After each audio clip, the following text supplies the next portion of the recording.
नमस्कार. आपण बघता दुपारच्या बातम्या. एक मोठी बातमी आहे. सुनेत्रा पवार या विधिमंडळ पक्षाच्या बैठकीसाठी सध्या रवाना झालेल्या आहेत आणि थोड्याच वेळात विधिमंडळाच्या पक्षाची बैठक सुरू होणार आहे. त्याआधीची ही विधान भवनाच्या पायऱ्यांवरची दृश्य आपण बघतोय. राष्ट्रवादीचे सगळे जे नेते आहेत ते सध्या या ठिकाणी जमलेले आहेत. अगदी काही क्षणांमध्ये या ठिकाणी सुनेत्रा पवार या पोहोचतील आणि त्यानंतर त्यांच्या पक्षाची एक महत्त्वाची बैठक होणार आहे. देवगिरी या निवासस्थानावरून सध्या विधान भवनाच्या दिशेने सुनेत्रा पवार यांचा ताफा निघालेला आहे. त्यामुळे थोड्याच वेळात ही विधिमंडळाच्या पक्षाची बैठक सुरू होईल आणि पक्ष नेता म्हणून सुनेत्रा पवार यांची निवड केली जाईल. त्याआधीची ही काही दृश्य आपण बघतोय. सध्याची लाईव्ह दृश्य आहेत. विधिमंडळाच्या पायऱ्यांवरती सध्या राष्ट्रवादीचे सगळे महत्त्वाचे नेते उपस्थित आहेत. देवगिरी निवासस्थानावरून सध्या विधान भवनाकडे सुनेत्रा पवार या रवाना होताना दिसत आहेत. सुनेत्रा पवार यांच्या नावाचा प्रस्ताव छगन भुजबळ या बैठकीमध्ये मांडतील अशी देखील माहिती मिळतेय. राष्ट्रवादी काँग्रेसमधले ज्येष्ठ नेते या नात्यानं भुजबळ हा प्रस्ताव मांडणार आहेत आणि थोड्याच वेळात या संदर्भातली ही बैठक सुरू होईल. 5 ते 6 नेते भुजबळांच्या या प्रस्तावाला अनुमोदन देखील देतील आणि अर्थातच त्यानंतर पक्षनेता म्हणून सुनेत्रा पवार यांची निवड होईल. तर ही बैठक सुरू होणार आहे. त्याआधीची ही दृश्य आपण बघतोय. सुनेत्रा पवार या देवगिरी निवासस्थानावरून विधान भवनाकडे रवाना झालेले आहेत आणि त्यांना ते अगदी काही क्षणांमध्ये या ठिकाणी पोहोचतील.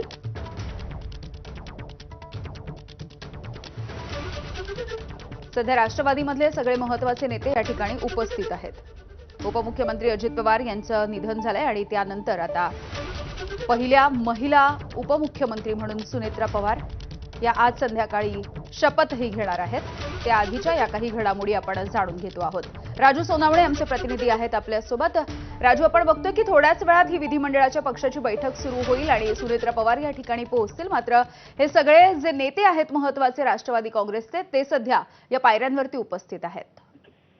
पाहता आपण सुनेत्रा पवार आता बंगल्यावरून निघालेले आहेत आणि थोड्याच वेळामध्ये विधान भवनामध्ये बैठकीसाठी दाखल होणार आहे. त्यांना रिसीव्ह करण्यासाठी विधान भवनाच्या पायऱ्यांवरती राष्ट्रवादीचे जे सर्व महत्त्वाचे नेते आहेत ते उपस्थित असताना आपल्याला पाहायला मिळतात. त्यामध्ये धनंजय मुंडे आहेत, त्याचप्रमाणे आपण पाहतोय सूरज चव्हाण आहे, आदिती तटकरे आहेत, आणखी सुद्धा काही आमदार जे आहेत त्या ठिकाणी आलेले आहेत आणि त्यांना रिसीव्ह करून जे आहे ते विधिमंडळामध्ये घेऊन जातील आणि त्या ठिकाणी गटनेत्यांची बैठक पार होणार आहे. खरं तर राष्ट्रवादीचा गटनेता म्हणून सुनेत्रा पवार यांची निवड करण्यात यावी हा प्रस्ताव जो आहे तो छगन भुजबळ हे राष्ट्रवादीतले ज्येष्ठ नेते आहेत ते मांडतील आणि त्यानंतर 5 ते 6 सदस्य आमदार जे आहेत त्याला अनुमोदन देणार आहेत. त्यामुळे आता आपण पाहतो की त्या प्रक्रियेला थोड्याच वेळामध्ये सुरुवात होणार आहे. पुढच्या काही वेळामध्ये सुनेत्रा पवार ह्या विधान भवनामध्ये दाखल होतील. त्यांना रिसीव्ह करून सगळे नेते जे आहेत त्या बैठकीला जाणार आहे. साधारणतः 15 ते 20 मिनिटाची ही संपूर्णपणे बैठक असणार आहे. मात्र या बैठकीच्या आधी आपण पाहतोय का विधान भवनामध्ये ज्या ठिकाणी अजित पवारांचं दालन होतं त्याच दालनावरती टेबलच्या खुर्चीच्या त्या ठिकाणी जे आहे ते अजित पवारांची प्रतिमा लावण्यात आलेली आहे आणि आलेला प्रत्येक नेता त्या ठिकाणी अजित पवारांना श्रद्धांजली अर्पण करून जे आहे त्या बैठकीला जाणार आहे आणि बैठकीमध्ये गटनेता निवडणार आहे. गटनेता निवड होत असताना अजूनही पक्षातल्या आणखी काही मोठ्या घोषणा होतात का राष्ट्रीय अध्यक्ष आणि या सर्व हे सुद्धा पाहणं अतिशय महत्त्वाचं राहणार आहे. मात्र त्यापूर्वीचे संपूर्णपणे आपण हे दृश्य पाहतोय की सगळे नेते जे आहेत ते पायऱ्यांवरती उपस्थित आहेत. काही नेते अजूनही आपल्याला आतमध्ये बसले पाहायला मिळतात. त्यामध्ये दिलीप वळसे पाटील असतील, प्रफुल्ल पटेल आहेत, सुनील तटकरे आहेत, हे सगळे नेते जे आहेत ते विधिमंडळात पोहोचलेले आहेत आणि पुढच्या काही वेळातच या बैठकीला सुरुवात होईल आणि त्यातून गटनेत्याची निवड जी आहे ती केली जाणार आहे. साधारणतः आपण पाहतोय की 2ची वेळ जी आहे ती गटनेता निवडीसाठी वेळ दिलेली होती. तसं पत्र सुद्धा काल विधिमंडळाला देण्यात आलेलं होतं आणि इथली ही बैठक झाल्यानंतर साधारणतः 5 वाजता सगळे नेते लोकभवनला जातील आणि त्या ठिकाणी 5:30 वाजता जो आहे तो सुनेत्रा पवार यांचा राज्याच्या पहिल्या महिला उपमुख्यमंत्री म्हणून जे आहे तो शपथविधी पार पाडणार आहे. त्यामुळे संपूर्ण राज्याचं लक्ष लागलेलं आपल्याला पाहायला मिळते.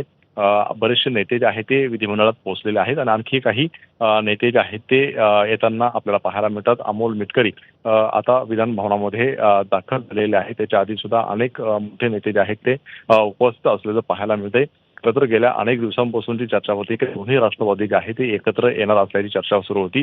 कदाचित यावेळी एकत्र येऊन त्यानंतर जे आहे ती पदांची वाटप होईल अशा प्रकारची एक वेगळी जी आहे ती चर्चा सुरू होती. मात्र त्यावरती पूर्णपणे पडदा आता पडलेला आपल्याला पाहायला मिळतोय आणि अजित पवारांच्या नेतृत्वात असलेल्या राष्ट्रवादी संदर्भातच आता जो आहे तो विचार होताना पाहायला मिळतो. त्यामुळे विलिनीकरणाचा मुद्दा जो आहे तो मागे पडून आता सुनेत्रा पवार ज्या आहेत त्या या पक्षाचं नेतृत्व करताना आपल्याला पाहायला मिळणार आहे. त्यामुळे साहजिकच आहे की या सगळ्या प्रक्रियेमध्ये जे आहे ते आणखी काही घोषणा होतात का, आणखी काही जबाबदाऱ्या वाचतात का, हे सुद्धा पाहणं महत्त्वाचं राहील.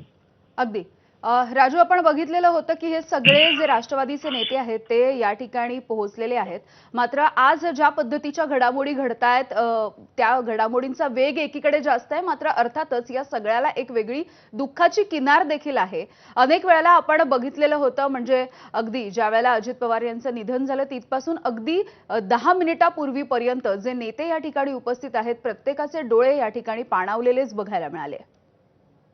अगदी जर पाहिलं तर प्रत्येकाचे डोळे जे आहे ते पाणावलेले पाहायला मिळते. विधान भवनामध्ये सर्वात आधी महिला व बालविकास मंत्री आदिती तटकरे पोहोचले आणि ज्या वेळेस अजितदादांचे सीबीएस सहाय्यक अनिल डिगले आले तर त्यांना बोलताना म्हटलं की नेत्याशिवाय या विधान भवनाच्या पायऱ्या चढाव्या लागतील असं कधी वाटलेलं नव्हतं आणि त्यांनी रडायला जी आहे ती सुरुवात केली आहे. त्यामुळे आदिती तटकरे असतील, धनंजय मुंडे असतील किंवा इतर सगळ्या नेत्यांमध्ये डोळ्यांमध्ये अश्रू आहेत आणि मोठ्या प्रमाणावरती दुःखाचा डोंगर जो आहे तो कोसळलेला पाहायला मिळतोय. मात्र राजकीय सगळी ही पटलावरची जी काही गणित असतील किंवा राजकीय काही जबाबदाऱ्या आहेत त्या पार पाडण्यासाठी आता ही बैठक जी आहे ते पार पडताना पाहायला मिळते.